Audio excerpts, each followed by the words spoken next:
Welcome, Cristina. Hi, Maya. As I mentioned, this summer we saw a lot of calls for police reform, but what actually happened this past year? So right away in early June, the San Diego Police Department and Sheriff Department banned the use of carotid restraints, which is when police use pressure on both sides of a person's neck to subdue them. Later that month, the San Diego Police Department also changed their policy, making de-escalation a requirement and setting out more explicit measures for other officers to intervene if they saw their fellow officers using excessive force.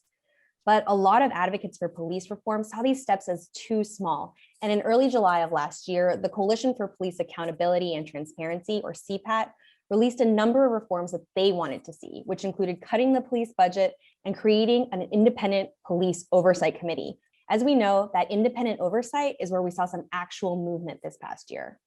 And Measure B, of course, passed in November and establishes an independent investigatory oversight commission that we talked about. What is the status on that? That's right. It passed with nearly 75% of the vote, but it's May and we still don't have a commission up and running yet. It's been a slow process that's been a source of frustration for community members eager for change. I spoke with Andrea St. Julian, who helped craft Measure B. She says she's hopeful, but a little concerned at how long it's taking to set up this commission. She also says it's very important to her to get new people, not just keep the existing commissioners from the previous community review board. There are a lot of these holdover commissioners who want to run the commission just in the same way as they ran the old board. They don't want to make change. And they're trying to put in policies and procedures that are going to keep the commission from moving forward. So community members are very upset about that. So what St. Julian is alluding to here is that just last week, the transition committee voted on whether or not the new commission should allow police officers to attend close deliberation when commissioners are reviewing cases. The committee ultimately voted to recommend that police should not be part of these closed sessions, but St. Julian thinks that the fact that it was even brought up is concerning.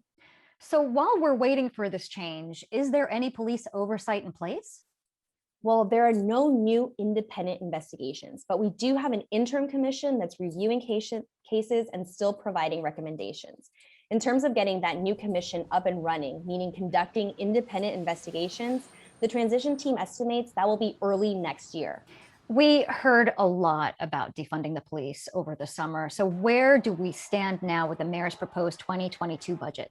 The proposed San Diego police budget actually saw an increase in funding, which has really upset a lot of community members who have been calling in during the budget review meetings. Mayor Gloria increased the police budget by around $19 million for a total of nearly $600 million. In comparison, the Commission on Police Practices was allotted around $1.5 million.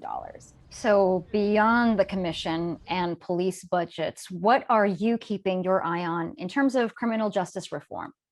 As we move forward, I'm keeping a look at three things. At the local level, I want to see what happens with Mayor Todd Gloria's proposed police reforms that are released in April. And in particular, what happens with efforts to limit pretextual stops, which studies have shown disproportionately impact Black and Latino people here in San Diego.